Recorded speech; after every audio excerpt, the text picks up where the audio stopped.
A few months ago, my Mima bought an alarm clock like this.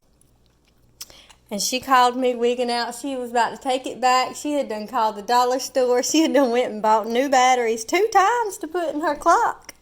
And it just wouldn't work. It won't work. Well, today, she broke that alarm clock. Well, today she calls me and tells me she got another alarm clock. Huh?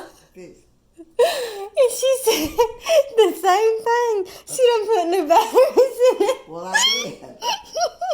I just put new Hold on. All right, look. It ain't working. You get it to work.